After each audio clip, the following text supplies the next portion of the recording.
قد تنام حلمكم من مثلكم قد حاز من دنياه حفظا للكتاب.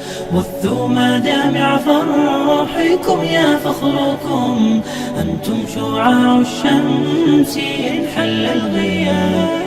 قد تنام حلمكم من مثلكم قد حاز من دنياه حفظا للكتاب.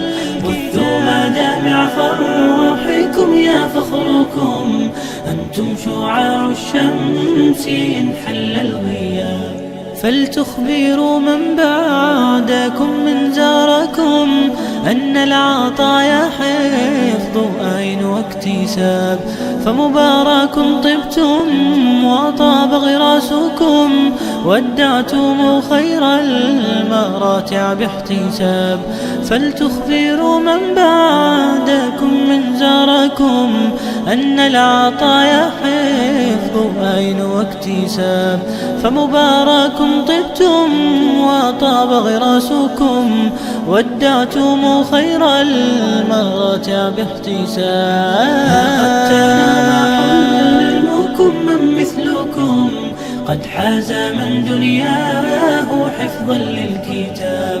بثوا مدامع فرحكم يا فخركم، أنتم شعاع الشمس إن حل الغياب. قد تنام حلمكم من مثلكم قد حاز من دنياه حفظا للكتاب.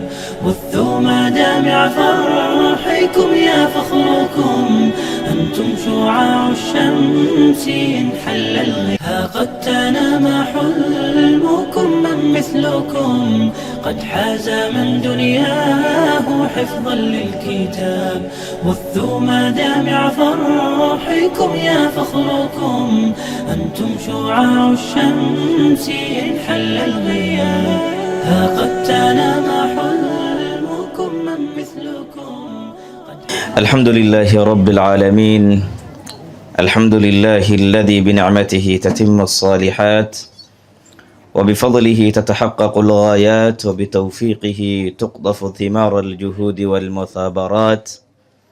نحمده سبحانه حمدا كثيرا طيبا مباركا فيه كما يحب ربنا ويرضى، ونشكره شكر المقرين بنعمه المعترفين بفضله الموقنين أن الفضل كله بيده، وأن التوفيق من عنده. ونشهد أن لا إله إلا الله وحده لا شريك له، أحاط بكل شيء علما، ووسع كل شيء رحمة وحلما، ورفع أهل العلم درجات، وجعل طريق التعلم سبيلا إلى الجنات. ونشهد أن سيدنا وحبيبنا محمدا عبده ورسوله، أرسله الله رحمة للعالمين، وجعله معلما ومربيا، فبلغ الرسالة وأدى الأمانة ونصح الأمة، وكشف الله به الغمة، صلى الله عليه وعلى آله وأصحابه ومن سار على نهجه إلى يوم الدين. أما بعد، السلام عليكم ورحمة الله وبركاته. الحمد لله، إلهي سبحانه وتعالى baa mudan mahadsan mar walba inaan u mahadnaqno. allaha inoo suurtageliyey barnaamijkan qiimaha iyo khayrka badan. allaha maanta noo suurtageliyey inaynu goobtan kusoo wada xaadirno dhammaanteennaba. allaha ayaa waxa uu mudan yahay mar waliba iyo goor waliba iyo goob waliba inaynu ugu mahadnaqno. alxamdu lilaahi rabbi alcaalamiin. bacda xamdillaahi subxaanahu wa tacaala, waxaan u mahadnaqayaa marti sharafkeenna, culimmadeenna, ilaahay khayrase ilaahay ha barakeeyo, waalidiinta iyo dhammaan marti sharafka kala duwan. nin weliba waxa aan ku salaamayaa kuna soo dhoweynayaa mansabka iyo magaca goobta uu ku fadhiyo. intaa kadib, xafladan iyo munaasabadan qiimaha badan ee maanta aynu u jeedno een dhex fadhinno, waxaa loo dhigayaa arday ka qalin jebinayso 3 qeyb oo markaska ka mid ah. qeyb waa qeybka farbarka ah ee asaasiyaatu tacliim la yidhaahdo, qeybna waa qeybta qur-aan xifdiska ah, qeybna waa qeyb machad ah ee uu leeyahay markaska ee luuqadda carabiga ah ay ka qalin jebinayaan. idan xafladdan saada u qurux badan ee markaska uu soo diyaariyey iyo dhammaan ardadu ay soo diyaariyeen macallimiintii iyo ardayda soo diyaariyeen waxaan leenahay jazaakum allahu khayra aljaza. intaa kadib ma doonaya hadalka inaan dheereeyo, waxaan doonaya inaan soo dhaweeyo ardayga inoogu furfuri doona xafladeena qur-aan. waxaan doonaya inaan soo dhaweeyo Axmed Cabdiweli. بسم الله الرحمن الرحيم وأنا اخترتك فاستمع لما يوحى إنني أنا الله لا إله إلا أنا فاعبدني وأقم الصلاة لذكري إن الساعة آتية أكاد أخفيها لتجزى كل نفس بما تسعى فلا يصدنك عنها من لا يؤمن بها واتبع هواه فتردى وما تلك بيمينك يا موسى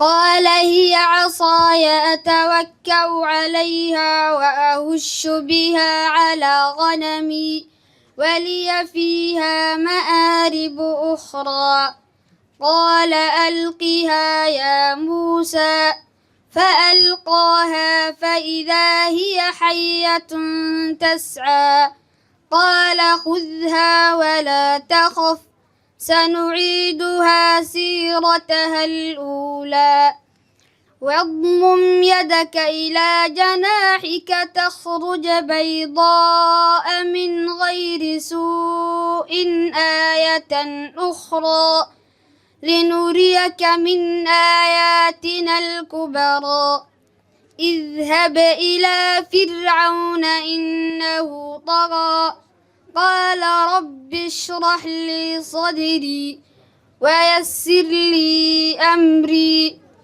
واحلل عقدة من لساني يفقه قولي واجعلني وزيرا من أهلي هارون أخي أشدد به أزري وأشركه في أمري كي نسبحك كثيرا ونذكرك كثيرا إنك كنت بنا بصيرا قال قد أوتيت سؤلك يا موسى ولقد مننا عليك مرة أخرى. intaa kadib waxaan soo dhaweynayaa mar labaad haddana martida culimmada ay ka mid yihiin sheekhana sheekh maxamuud buraale baa ka mid a maanta dadka nala joogo. cafwan hadal halmaan kuma jiro. waxaa kaloo ka mid a sheekh cabdi, waxaa kaloo ka mid a sheekh cabdixakiim oo asna geeska aan ka arki hayo. dhammaantiina waxaan idiin leenahay soo dhawaada iyo intaan ka tagaba ee magacyadooda aan soo koobin.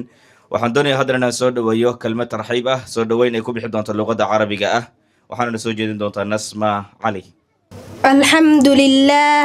الحمد لله ذي العزة والجلال شارع الحرام والحلال منشئ السحاب الثقال عالم الغيب والشهادة الكبير المتعال له الحمد ما تليت الأنفال ورست الجبال وهبت الشمال وتعاقبت الأيام والليال وأشهد أن لا إله إلا الله وحده لا شريك له شهادة تعصم من الضلال وأشهد أن محمدا عبده ورسوله اختص الله بجليل الخصال وجميل الخلال ما ضل وما غوى وما ينطق عن الهوى إن هو إلا وحي يوحى ساد الورى بالامتراء فهو المجلي والورى إلى ورى صلى عليه ربنا وسلم وآله ومن لشرعه انتمى ما غرت في أيكيها الحمام وأسبلت بمائها الغمام فيا عدة الإسلام وذخره وكنزه وفخره ذله الوافر وغمامه الواكف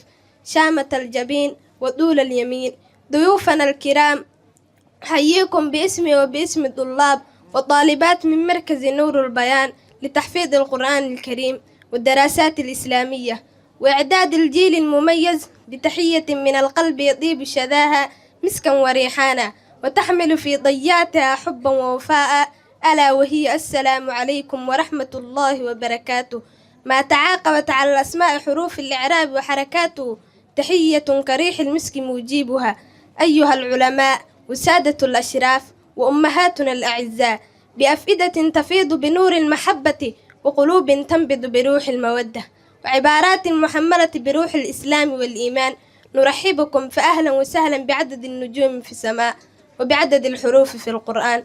أهلا بكم بعدد ما أنزلت السحب من قطرات وأمطار، ولكم منا أجمل حب وعلى الحب نحب كل محب.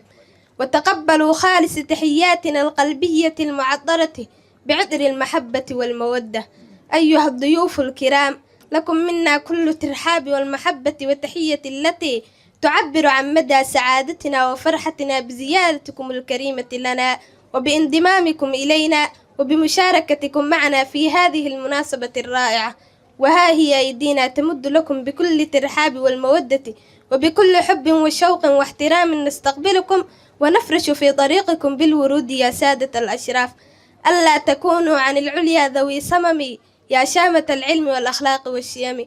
أهلا ثم سهلا بكم أهل المفصل والمثاني، ولا شل الإله لكم يمينا ولا سر العدو بكم ثواني. وأقصر ترحيبي إلى هنا، والسلام عليكم ورحمة الله وبركاته. الحمد لله الذي جعل القرآن العظيم هدى للمتقين وسراجا منيرا، وأنزله على نبينا محمد صلى الله عليه وسلم ليكون للعالمين نذيرا، ووفق من شاء من عباده للأخذ به وتحليل حلاله وتحريم حرامه، وذلك فضل الله يؤتيه من يشاء. وأشهد أن محمدا عبده ورسوله صلى الله عليه وعلى آله وصحابته وسلم تسليما كثيرا. أيها الحفل الكريم، أحييكم بتحية الإسلام، تحية يوم يلقونه سلام، فالسلام عليكم ورحمة الله وبركاته.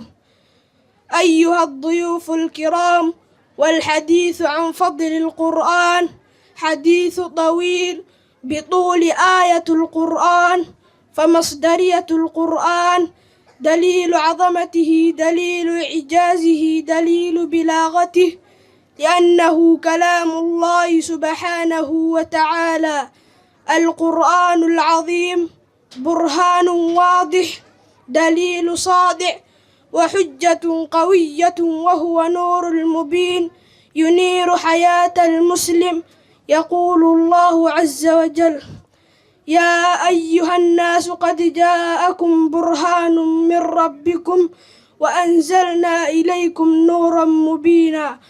القرآن الكريم هاد يهدي المؤمن لكل خير ويجعل حياة البشرية هدفا ومعنى. يقول الله عز وجل: إن هذا القرآن يهدي للتي هي أقوم ويبشر المؤمنين الذين يعملون الصالحات أن لهم أجرا كبيرا.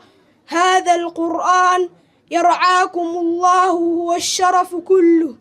ومن جميل ما قاله عليه الصلاة والسلام في فضل القرآن، قال رسول الله صلى الله عليه وسلم: اقرأوا القرآن فإنه يأتي يوم القيامة شفيعا لأصحابه، إن لحافظ القرآن أجرا عظيما عند الله، فإن القرآن يشفع لصاحبه يوم القيامة ويعلي منزلته ودرجته في الجنة فيكون مع الملائكة السفرة.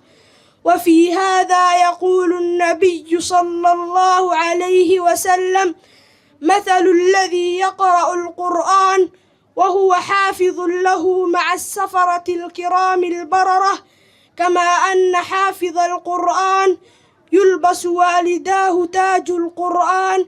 يقول النبي صلى الله عليه وسلم: من قرأ القرآن وعمل بما فيه ألبس والداه تاج، يوم القيامة ضوءه أحسن من ضوء الشمس في بيوت الدنيا. لو كانت فيكم فما ظنكم بالذي عمل بهذا. وختاما أيها الإخوة والأخوات، عليكم بالقرآن، فتعلموا وعلموه أبناءكم فإنكم عنه تساءلون وبه تجزون وكفى به واعظا لمن عقل والسلام عليكم ورحمة الله وبركاته. meelaha cajiibka ah ee markaska Nuurul Bayaan markaan soo booqdo aan ku arko waxaa ka mid ah arday yar sida Zakariya iyo gabadhii ka horreysay Nasma inaan arko arday qur'aankana ka qalin jibinayso luqadii carabigana ka qalin jibinayso waa nasiib waxaan malay xafladii ka horreysana waan joogay ereyga nasiib waan sheegay Soomeen waalidiintu waxa xasuusta ma jiraa waxa xasuusanahay Sooma marka waa nasiib ardaygana Ilaahay subhanahu wa ta'ala uu siiyay waalidkina ardaygiisii ama waladkiisii Ilaahay subhanahu wa ta'ala uu nasiib uga dhigay idan macallimiinta luqadii carabigii iyo machadkii iyo qur'aankii inta isku meel keeneen maxay mudan yihiin inaan u duceyno waxay yiraahdaan aan dhageysanay mudan yihiin Ilaahay subhanahu wa ta'ala sheekh ayaanle iyo sheekha kale Ilaahay subhanahu wa ta'ala ha barakeeyo waxaan leeyahay dadaaladaas iyo wada aad bay ii farxad gelisaa arrimaha oo kale markaan arko marri maanta hadalka inaan ku sii dhaaraado maxaa yeelay hadalkaygu nahm badan ma laha maanta waxaa nahleh hadalkii maanta waxaa le bandhigii reer Nuurul Bayaan ayaa maanta nahleh marka waxaan doonayaa hadda inaan soo dhaweeyo goobtan aan u faaruqiyo qayb soo bandhigi doonto kitaabka la yiraahdo Tuhfatul Atfal oo ka hadlayo ahkaamu tajwiidka ka hadlayo Hodan Cabdiraxmaan iyo kooxdeeda. السلام عليكم ورحمة الله وبركاته. نحن الطالبات من مركز نور البيان وقفنا أمامكم لكي نقرأ لكم متن تحفة الأطفال لشيخ سليمان بن حسين بن محمد الجمزوري رحمه الله تعالى. يقول راجي رحمة الغفور دوما سليمان هو الجمزوري الحمد لله مسليا على محمد وآله ومن تلا وبعد هذا النظم للمريد في النون والتنوين والمدود سميته بتحفة الأطفال عن شيخنا المهي ذي الكمال أرجو به أن ينفع الطلاب والأجر والقبول والثواب. أحكام النون الساكنة والتنوين للنون إن تسكن وللتنوين أربع أحكام فخذ تبيين فالأول الإظهار قبل أحرفي للحلق الست رتبت فلتعرفي همز فهاء ثم عين حاء مهملتان ثم غين خاء والثاني إدغام بستة أتت في يرملون عندهم قد ثبتت لكنها قسمان قسم يضغما فيه بغنة بيم علما إلا إذا كان بكلمة فلا تدغم كالدنيا ثم سنوان تلا والثاني إدغام بغير غنة في اللام والر ثم كريرنه والثالث الإقلاب عند الباء ممن بغنة مع الإخفاء والرابع الإخفاء عند الفضل من الحروف واجب للفضل في 5 من بعد 10 رمزها في كلم هذا البيت قد ضمنتها سف ذاتنا كم جاد شخص قد سما دم طيبا زد في تقى ضع ظالما. نحن الطالبان من مركز النور البيان وقفنا أمامكم لكي نقرأ لكم متن الجزرية الشيخ شمس الدين بن محمد الجزري الشافعي يقول راجعا في رب سميعين محمد بن الجزري الشافعي الحمد لله وصلى الله على نبيه ومصطفاه محمد وآله وصحبه ومقرئ القرآن مع محبه وبعد إن هذه مقدمة فيما على قارئه أن يعلم إذ واجب عليهم محتم قبل الشروع أولا أن يعلموا مخارج الحروف والصفات ليلفظوا بأفصح اللغات محرر التجويد والمواقف وما الذي رسم في المصاحف من كل مقطوع وموصول بها والتاء أنثى لم تكن تكتب بها. باب مخارج الحروف. مخارج الحروف 17 على الذي يختاره من اختبر. فألف الجوف وأختها وهي حروف مد للهواء تنتهي. ثم ليقصى الحلق همز هاء ثم لوصله فعين حاء. أدناه غين خاؤها والقاف أقصى اللسان فوق ثم الكاف.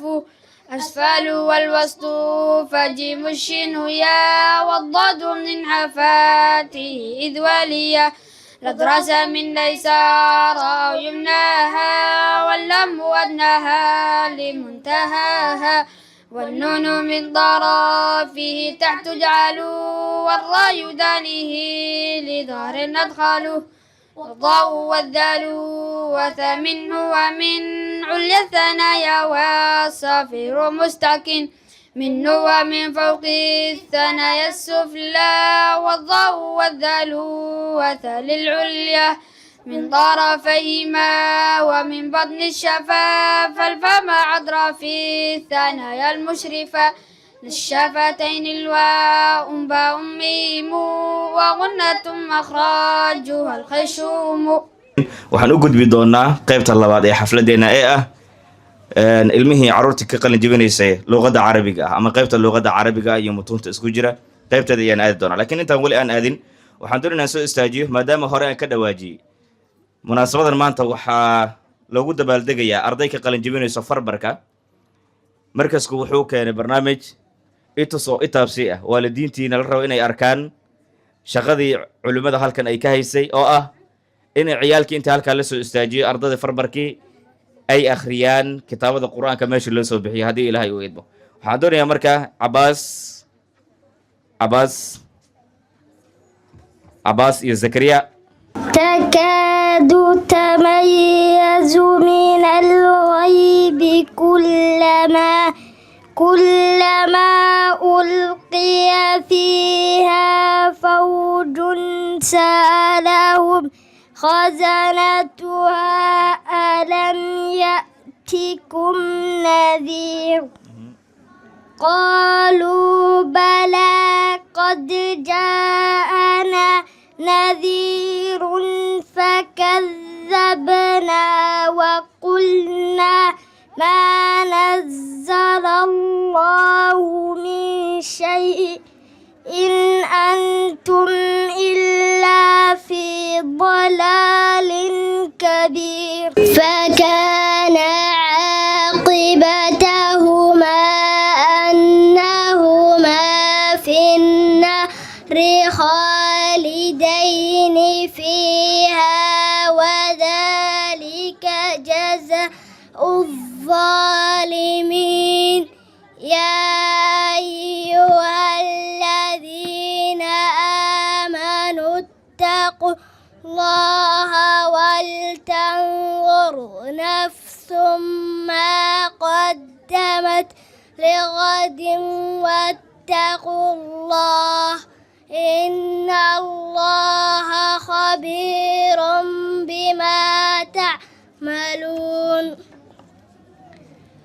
وأما القاسطون فكانوا لجهنم حطبا.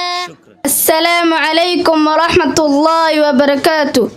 نحن طالبات من مركز النور البيان وقفنا أمامكم لكي نقرأ لكم منظومة القواعد الفقهية. الحمد لله العلي الأرفق وجامع الأشياء والمفرق ذي النعم الوسيعة الغزيرة والحكم البهيرة الكثيرة. ثم الصلاة مع سلام دائم على رسول القريشي الختم وآله وصحبه الأبرار الحائز المراتب الفقار. اعلموا ديت أن أفضل المنان علم يزير الشك عنك والدرن ويكشف الحق لذي القلوب ويوصل العبد إلى المطلوب فاحرص على فمنك للقواعد جميعة المسائل الشوارد فترتقي في العلم خير مرتقى وتقتفي السبل الذي قد وفق وهذه قواعد نظمتها من كتب أهل العلم قد حصلتها جزاهم المولى عظيم الأجر والعفو مع غفران والبر والنية شرط لسائل العمل بها الصلاح والفساد للعمل والدين مبني على المصالح في جلبها والداء للقبائح فإن تزاحم عدد المصالح يقدم الأعلى من المصالح وضده تزاحم المفاسد يرتكب الأدنى من المفاسد ومن قواعد الشريعة التيسير في كل أمر نابه التعسير. السلام عليكم ورحمة الله وبركاته. توحيد أسئلة وأجوبة في العقيدة الإسلامية. سؤال: ما الأصول الثلاثة التي يجب على العبد معرفتها؟ جواب: معرفة العبد ربه ودينه ونبيه محمدا صلى الله عليه وسلم. سؤال: من ربك؟ جواب: ربي الله. سؤال: بما عرفت ربك؟ جواب: بآياته ومخلوقاته. سؤال: اذكر آيتين من آيات الله. جواب: الليل والنهار. سؤال: اذكر مخلوقين من مخلوقات الله. جواب: السماء والأرض. سؤال: ما دينك؟ جواب: ديني الإسلام. سؤال: ما الإسلام؟ جواب: والاستسلام لله بالتوحيد والانقياد له بالطاعة والبراءة من الشرك وأهله. سؤال: ما أركانه؟ جواب: أركانه 5 وهي شهادة أن لا إله إلا الله وأن محمدا رسول الله، إقام الصلاة، إيتاء الزكاة، صوم رمضان، وحج البيت من استطاع إليه سبيلا. سؤال: ما مراتب الإسلام وما هي؟ جواب: مراتب الإسلام 3 وهي الإسلام، الإيمان، الإحسان. سؤال: ما الإيمان؟ جواب: الإيمان هو الاعتقاد بالقلب والقول باللسان والعمل بالجوارح. سؤال: ما أركان الإيمان وما عددها؟ جواب: أركان الإيمان 6 وهي الإيمان بالله، الإيمان بالملائكة، الإيمان بالكتب، الإيمان بالرسل، الإيمان باليوم الآخر، الإيمان بالقدر خيره وشره. سؤال: هل للإيمان ثبوت؟ جواب: لا، ليس للإيمان ثبوت، لكنه يزيد بالطاعة وينقص بالمعصية. السلام عليكم ورحمة الله وبركاته. نحن الطالبات من مركز نور البيان وقفنا أمامكم لكي نقرأ لكم منظومة أبي إسحاق الإلبير. بسم الله الرحمن الرحيم. تفت فؤادك الأيام فاتة وتنحت جسمك الساعات نحتا وتدعوك المنون دعاء صدق.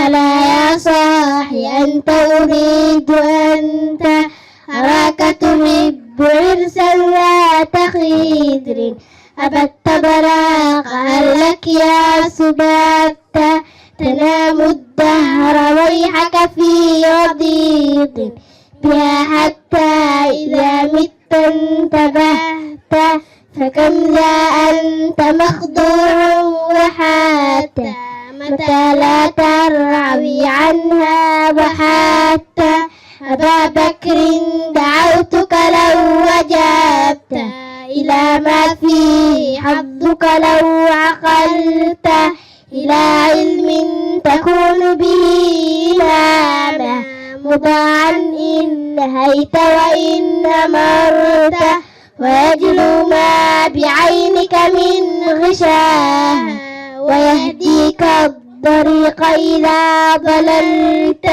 وتحمل منه في ناديك تاجا، ويكسوك الجمال إذا عريت، ينالك نفعه ما دمت حيا، ويبقى ذكره لك إن ذهبت، هو العبد المهند ليس ينبو، تصيب به مقاتل من أردت، وكنز لا تخاف عليه ليس، خفيف الحمل يوجد حيث كنت.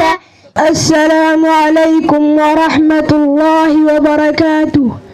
مرحبا بكم جميعا في حفلتنا المدرسية الجميلة التي تقام اليوم احتفالا باللغة القرآن الكريم اللغة العربية.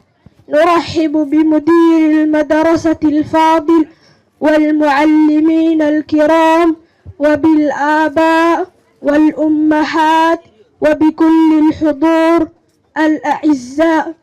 نسعد بوجودكم بيننا في هذا اليوم المبارك الذي نعبر فيه عن حبنا وفخرنا بلغتنا العربية، لغة الضاد، لغة العلم والإيمان والجمال.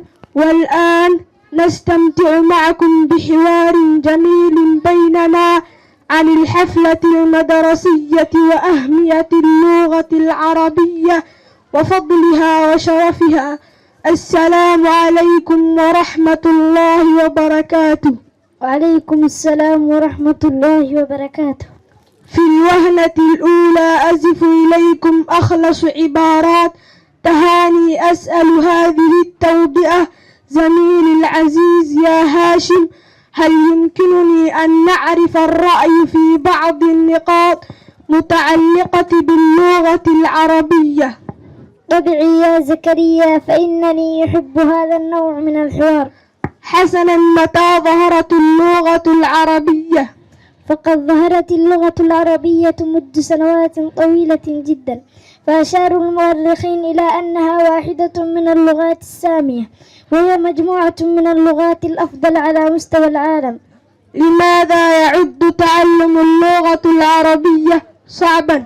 الأمر ليس هكذا، فإذا تعد تعلم اللغة العربية بين أدب وبلاغة والنحو والصرف ومواطن الجمال والبيان والمفردات التي تجعل بعضهم متخوفا في تعلمها، من حين أنها من اللغات القوية والسهلة التعلم في نفس الوقت، ولكنها تحتاج فقط إلى عزم وإصرار لتعلمها وإتقانها.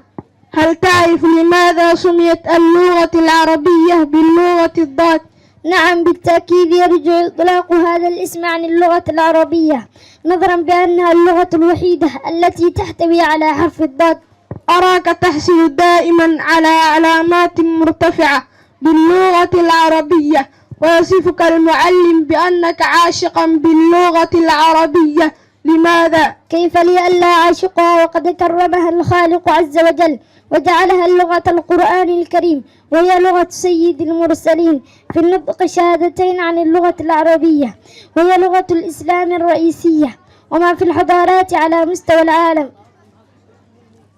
ما أجمل اللغة العربية؟ اللغة العربية جميلة لبلاغتها وغناها والمفردات، ولأنها لغة القرآن الكريم.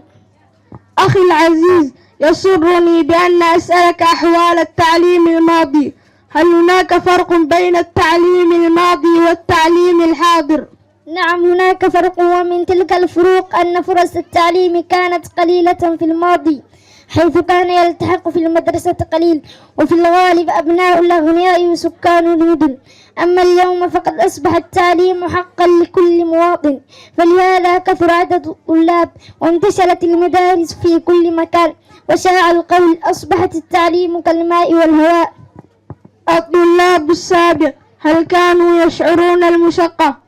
نعم، الطلاب الماضي كانوا يسافرون من بلد إلى بلد يعبرون المسافة البعيدة، أما اليوم عندنا سيارات وطائرات ومواصلات حديثية وغير ذلك من التسهيلات. أرجوك خيرا. وإياك. السلام عليكم ورحمة الله وبركاته.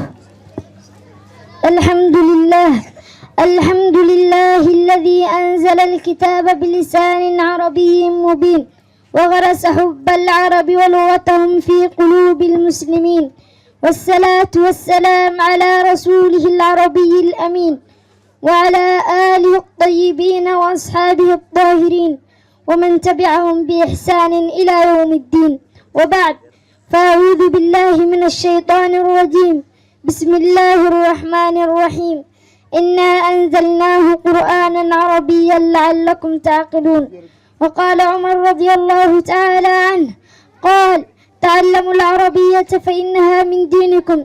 التحيات مني إلى رئيس هذه الحفلة المباركة الميمونة ومديرها البارع وحاكمها الحاذق وزملائي المحبين، أهنئكم بتهنئة وأرحبكم ترحيبا حارا من صميم قلبي وعميق فؤادي على حضوركم الميمون في هذه الحفلة القيمة. أيها الأخوة الفضلاء، إنه يسعدني أن أشكر الله سبحانه وتعالى على إتاحة الفرصة لإلقاء بعض الكلمات المختصرة حول الموضوع أهمية اللغة العربية، فأبدأ مستعينا بالله وهو ولي التوفيق.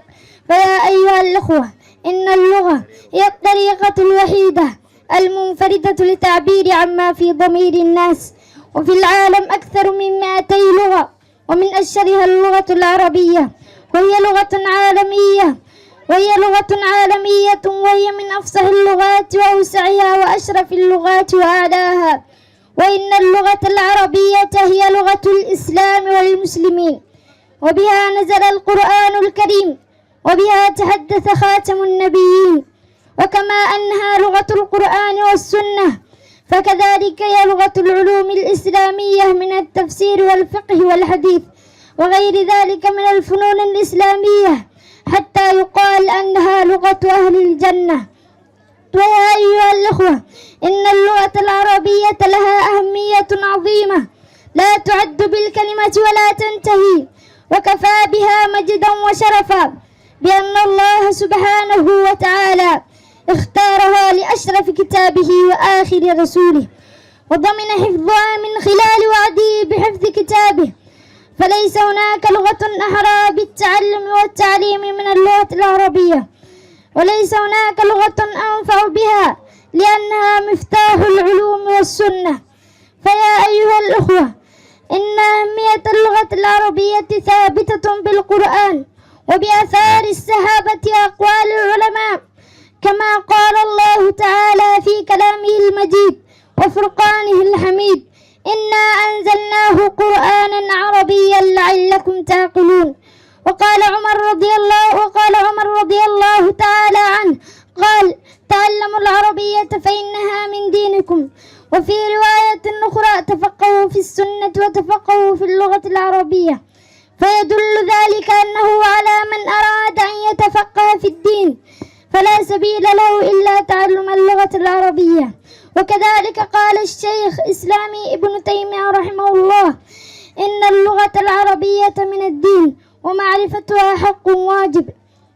فيا أيها الأخوة، ظهرت كظهور الشمس وبدت كبدو الحق أهمية اللغة العربية بآيات مذكورة وآثار منقولة وأقوال العلماء الراجحة، فلا بد لنا أيها الأخوة من تعلم اللغة العربية وإجادتها وإتقانها وتحصيل الملكة اللغوية فيها. والملكة لا يحصل إلا بأشياء عديدة، ومنها التكلم بها كلما تسمح لنا الفرصة، ومنها الكتابة بها كل يوم، وكذلك التكلم باللغة الفصحى وبلهجة فصيحة.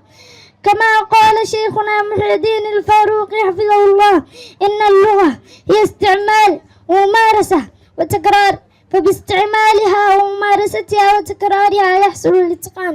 فعلينا أيها الإخوة أن نغرس في قلوبنا حب اللغة العربية ونبذل فيها غاية جهدنا حتى نكون ماهرين وبارعين فيها ومبلغين رسالة الإسلام إلى جميع الدول اللغة العربية.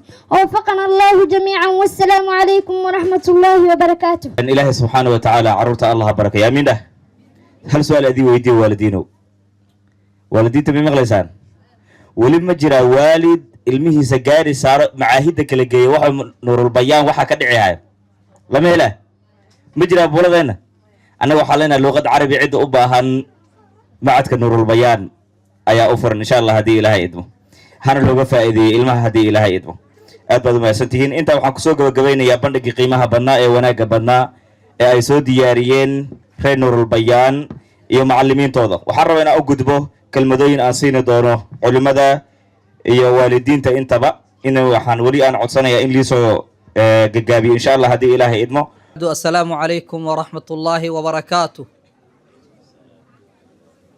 علمada iyo waalidka iyo ardada iyo martida intaba waa salaamantihiin. Allah idin barakeeyo, khayr Allah idinku abaalmariyo. meeshan waxaa joogaa arda maasha Allah si fiican muxuu ahaa loo soo habeeyey oo la yiraahdo 3 qayb ay ka kooban yihiin. qayb qalin jabin oo quraanka itmaam xifd al-Qur'an al-Karim saasamaha iyo qayb farbar iyo qayb lugha al-Arabiyya. marka دويلة قرآن نو أخريي أحمد محوها عبد الولي حسن ميام سي فلا عبد الولي شيخ حسن يا كيك المحوها أصلا زكريا عبد حربي ما شاء الله رقاص يا قواد إيضا محوها مقعد محوها نسمة dadkaas waxaan filayaa inay qaybahaas kale ay kala mathalayeen. waa ani markaa qiyaastii aan qaatay sababtay tahay gabadha luqaday ku hadlaysay luqad sahlan ma ahayn. luqadda maraaxil ay leedahay. luqad carabiga iska luqad carabiga laga hadlay ma aha. luqadda waxay leedahay maraaxil. marka gabadha luqadeeda marxalad sare ay ahayd. waa xaqiiqada way. ilmaha macallimiinta way ku soo dadaaleen. dadaalkaasna macallin kale kama imaan karo. khayr Allah siiyo macallimiinta qayb waxaa jiraan gulaal markaan baadiyaha joogno xoolaha raaci jirnay yaa hebel waxaa lagu dhamaan xoolaha garab gashanin maxaa waa gulaal oo ku daahin xooluhu ka dhumina. macallimiin gulaala jiraan mogtayni oo laga yaabo cunug inuu 10 sano iyo 12 sano meeshan uu dhax fadho waxbana cunugii uusan ka faa'iidin. macallimiin markaa meeshaas macallin gulaale ma jiraan fila. macallimiin aad ay tayadooda u sareysaa ardadaana ku tusinaysaa. waxay dhahaanaa عربتنا إيه هذا من ثبت نبت قفك السجنا ذو السجن أو حصو صارة قف أصلا بقلب وحما صو صارو مركا وحن ليه هاي والدين تا هي مرتدى أرنتاس هلو براروغو هذه سدح شيء وحي لقليو فإذا لقى جاره شيء هذا ربط إنها تجارتو سدح شيء قلي ومدة كوادو عقلقادا iyo waqtigaada idil gali waa mid labaado hantidaadana gali waqti dheerna si ha ka ordin cunuga hadaad rabto quraanta aad keento hal sanadaba inuu ku xifdiyo hataa hal sanad ma lagu xifdin karay hadiiba lagu xifdiyo ka yeelo way dhacdaay qaab loo dejiyaa jira loogu xifdinaayo waxa laga yaabaa inaanan u sugnaanin quraankaas macluumaadkaas la baran inuu sugnaanin uu durba uu fakado. marka waa in loo sameeyo waqti waa in la siiyo. waxaana leeyahay macallimiinta ilmaha saan u soo saarayeen sheekh ayaale iyo macallimiintiisa macallimiin khayr badan Allah sheekha hadda ka aqaana oo saaxiib horena ahayn khayr Allah siiye. muxuu ahaay ilmaha ata quraanka markay saa u bartaan waqti dheeraad oo kale la siiyo. ilmaha sanadka ay qalin jabiyaan biyaa la sii daynin had meesh macahada ku sii dhex yaala oo ilmaha ka faa'iidaysanayiin oo luuqadana saa u soo saaraya waalidiiney waxaan leeyahay meesha wax fudud yaan loo malaynin. waxaan marka hore aad iyo aad uga faraxsanahay macadka xalfadda qiimaha badan uu diyaariyey oo sida wanaagsan u soo diyaariyey. wathaaniyan wixii hadal ahaa sheekh hore ayaa noo dhameeyey. maanta waxaa meeshan ka muuqdaa dad culamo ah oo runtii la odhan karo waa culamo ma ahan arday. ilaahay subxaanahu wa tacaala qur-aanka wuxuu ku yidhi wa innahu ladikrun laka waliqawmika wasawfa tus'aluun. nabiyullaahi maxamed calayhi salaatu wasalaam asagoo la hadlaya alla wuxuu yidhi qur'aanka wuxuu ku yahay sharaf nabi allow, adiga iyo qoomkaadaba sharaf buu u yahay. ilaahay subxaanahu wa tacaala marka wixii uu ku sharfay nabiyullaahi maxamed calayhi salaatu wasalaam oo una fadli badnaa ayaa maanta laga hadlayaa oo la baranayaa. ardayda marka waxay soo bandhigayeen culumtii ay faraha badneed oo ay soo barteen iyo qur'aankii iyo carabigii iyo xadiistii intaba waxaa ka muuqatay dad culamo ah, dad wax soo fahmay. tawxiidkii waa laga hadlay, fiqii baa laga hadlay, siiradii baa laga hadlay, axkaamtii baa laga hadlay. runtii waxaa fahmi karaa qofka luuqadda carabiga fahmayo. labadii hawiil u dambaysa waxay ka hadlayeen yacni carabiga fadliga uu leeyahay. qur-aankan ilaahay subxaanahu wa tacaala noo soo dejiyey waxaa lagu soo dejiyey carabi, waa luuqa alcarabiya. yacni qur-aanka dhan baa carabi marka waxay ka hadlayeen wuxuu ahaa marka luuqadda carabiga qiimaha ay leedahay iyo fadliga ay leedahay. walaalayaal marka waalidka iyo ardada iyo macallimiinta dhammaan ilaahay subxaanahu wa tacaala waxaan u weydiinayaa inuu barakeeyo dembigoodana u dhaafo. ardada waxaan leeyahay waa dadaasheen waxna waad barateen, laakiin inta ayaa lagu reebin. waa ilmo yar yar, haddii hadda sidaa faraha looga qaado la sii daayo qur-aanka wuu fakani, culumti kale way fakani. waxaa loo baahanya marka waalidkii ilmaha dheer inuu gacanta ku hayo, dabagal uu ku sameeyo, qur-aankii la muraajaceeyo, axaadiistii la muraajaceeyo, luuqadii la muraajaceeyo, oo macadkii lala socdo, oo mar walba ardayga meeshii wax marayo haddii intii la dhaho qur-aanka waa la bartay waa la dhigay oo kitaabka sidaasaa looga tagay, wuxuu noqonayaa ardayga inuu qur-aanka sidaa ku iloobo. macallinka hadduu qur-aanka ardayga u dhameeyey waxaa la sii rabaa inuu marka dabagal ku sameeyo oo inuu qur-aanka akhrinayo oo uu sii wado oo uu sii daba socdo. waa waalidka. marka waalidka waxaan leeyahay allah idiin barakeeyo, ilmihiina la socda, ogaada waxbarashadu hadda waa aragtaan meeshay marayaan maasha allah, mustawa fiican bay maanta joogaan. waxaa u haray in yar oo dhammaystir eh. intaa marka aan wada dhammaystirno dhammaanteen waalidkii iyo macallimiintii. wasalaamu calaykum waraxmatullahi wabarakaatu. الرحيم الحمد لله رب العالمين وأصلي وأسلم على الهادي الأمين والسراج المنير نبينا محمد وعلى آله وصحابته الغر الميامين ومن تبعهم بإحسان وسلم تسليما كثيرا. أما بعد، أولا السلام عليكم ورحمة الله وبركاته. حاوي نسمع بيت آدي عجبي حالك يكسو قبيسي. أهلا بكم أهل المفصل والمثاني، ولا شل الإله لكم يمينا ولا سر العدو بكم ثواني. مركا حاوي إله سبحانه وتعالى أمانتين هاي بركايا مر بعد مصد حادبة حاوي كسود وهذا حفلة دا من الرشيد آذن والدنا كمن ميه محل يجري dadka martida aan ku jira insha Allah maxaa la jiraan oo si dheereynayna wala shay aadi u mahadsan tahay ma insha Allah waxa la jiray Ilaahay barakeeyo culimada waalidiinta iyo macallimiinta dhamaan barakallahu fiik ma insha Allah ya leena maanta xalfadan waxa iska leh ardayda taqrujeyso oo markaas nuur bayaan ma insha Allah ma insha yani leeyahay tabarakallah إلهي هني بركيو مركني مركله إلهي هني قد يقول بدتك يو دين توذا يو محل هجرتك وذا وأنفعين مركا حقوان موجنا بريهن محل هجرة سنة كهذا مجوين ما إن شاء الله والله شقفي عنه آد لو فرحه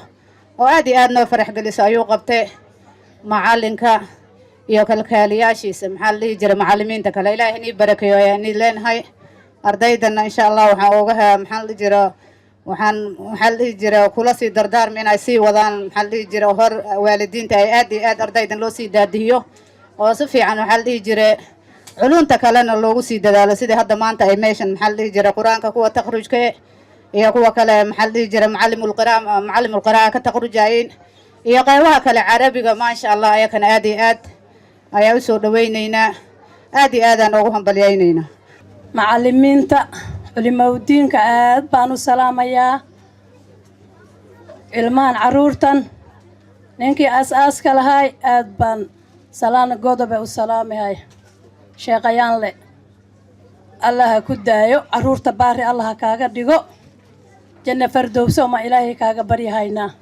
insha allahu beynillaahi kariim markaa macallimiintii garabka aheed ayakana waan salaamahay sidaasoo kale ayakana waan u mahad celinahay alxamdulilaah maanta wallaahi farxaddan lama koobi karo farxaddan maanta wallaahi maxaan leeyahay allah iniga ajirsiiyo waalidka wallaahi ilmahan dhaloo daba socday ayakana salaam baanu celinayaa marka maxaan rabaa waalidka ayaan rabaa inaan harmare la hadlo anaa ka mid waalidka maxaan rabaa meesha maanta wixii ka dhace waa arkayseen farxaddii maanta waa arkayseen inaan guryaha daba marno aqatare saan u faraxne marka maanta waa arkayseen nimcatu rabbi a meeshan ka dhacda dadkii waxaas haaye gacanta ku haaye annakana waa inaan gacanta ku haynaa gacanta inaan ka sii daayno maaha gacantaan ka sii daayne anaa ka mid saa uma fiirino cunug haddii saa loo daaro xijaabkaan soo xirnay waan soo ordayn maxaa macallimkii cunugay saa u yeesh lama rabo sidaa waa arkaysin maanta waxaan ka dhace meeshan macallimiinta xushma ay naga mudan yihiin wanaaga ay naga mudan yihiin annakana sidaasoo kale inayna xushmeeyaanaan ka mudanna marka maxaan rabaa waalidiinta maamooyinkaan la hadlihay maxaan rabaa macallimiinta maanta waxaan ka soo saareen meesha maxaan rabaa inaan xushmad gaari aan siino midda kale adalkama dheerayna waan soo gaabina xalfadda markii noogala yeedho dib baan isu dhignaa dantaan leeno inaan kasoo tagno aan soo ajiibno sidaasaa quraxdayne waan imaane dharaar hore xalfaddii horena sidaasaa ahayd tanna saasaa ahayd waan imaane dad waan wayne waan noqone waan imaane dad waan wayne haddana sidaa lama rabo xalfadda si fiican aan ooga soo qayb galno maamooyinka anaa ka mid dan adduun nin kastaa way haysataa maalintaa maxaan rabnaa indhahina aan isku qabanno oo macallinka aan soo ajiibno walaalayaalow sidaasaan rabaa yaana lii xumaanin meesha maxaanu rabaa inay noo fiicnaato caruurta maxaan rabnaa macallimiinta udhiga inay faraxsanaadaan macallimiinta si gaaraan inaan u fiirinno sheeqayaan le kheyr allaha siiyo xushmad buu naga mudan yahay asaa gacanta ku hay ilmahan ilaa macallimiintiisa marka aad bay noo farxad geliyeen janna fardowso ma ilaahay ooga baryay waxaan doonayaa inaan soo dhaweeyo mu'asiska markaska Nurul Bayaan waxaan doonayaa inaan soo dhaweeyo mudiirka markaska Nurul Bayaan nin maanta magaciisa in badan nin waliba soo istaago uu sheegay yaa yaqaan ninka asaga ninka magaciis sheekhana sheekhayaal waxaan ku leenahay goobtaadii markaskaadii ilmahaagii waalidiintaadii macallimiintaadii dhammaantooda ku soo dhaweynaya waxay ku leeyihiin falyatafaddal مشكورة ومأجورة. مدامع فرحكم يا فخركم أنتم شعاع الشمس إن حل الغياب ها قد تنام حلمكم من مثلكم قد حاز من دنياه حفظا للكتاب بثوا مدامع فرحكم يا فخركم أنتم شعاع الشمس إن حل الغياب فلتخبروا من بعدكم من زاركم أن العطايا حفظ أين واكتساب فمبارك طبتم وطاب غراسكم ودعتم خير المراتع باحتساب فلتخبروا من الحمد لله رب العالمين والصلاة والسلام على أشرف الأنبياء والمرسلين سيدنا محمد وعلى آله وصحبه أجمعين أما بعد وأن مهسنتهين وعن سلام يا علماء شرفت له نوار يا شيخ عبدي شيخ محمود iyo culimmada kale macallimiinta waalidiinta ardada qiimaha baale aan jeclahay waa salaamaya assalaamu calaykum waraxmatullaahi wabarakaatu salaanka bacdi waxaan u mahadcelinayaa dadka wakhtiga huray intaa meesha kulul fadhiya u dulqaadanaya inay dhegaystaan uun kalaamka ilaahay meesha lagu weynanayo ee lagu sharfayo ee qiimaha lagu yeelayo inay makhraati ka ahaadaan oy taagnaadaan ama fadhiyaan kuleelkan dhacaya way mahadsan yihiin dadkaas maadaama wakhtigu kooban yahay dadkana caajiseen in badana la fadhiyey wacd iyo waanana ayna hadhin tii ilmaha iyo tii culimmadaba allah anigu anfaco anigu waxaan gudagelayaa hoogaas oo afjarkii macadka iyo taxfiidka isku jira waxaa weeye dafcada hadda aanu maanta xalfadda u dhignay dufcaddii 7 ee markaska Nuurul Bayaan qaybta farbarka qaybta xifdiga iyo qaybta macadkaba sanad kasta ardadu way ka qaran jibisaa oo la soo saaraa dhan walbaba marka waxaan u mahadcelinayaa waalidiinta nala shaqaysa ilmahooda garabka siisa ma garanaysaa annaga waxa naga dhigay ilmaha noo keenay nagu aaminay way mahadsan yihiin taxfiidka wuxuu furan yahay taariikh ahaan marka la fiiriyo waa 10 sano ugu 10 jirsaday ilaa 16kii haddana waxaa la marayaa 26 somo ugu 10 jirsaday marka waxba sii gudageli maayo waxaan yeelinayaa ardadii iyo jaayisooyinkoodii ay ugu horreysa shahaadada qur-aanka waxaana guddoonsiinayaa waalidka iyo culimmada qaybta xifdinta ayaan ka bilaabayaa dhegaysta waryaa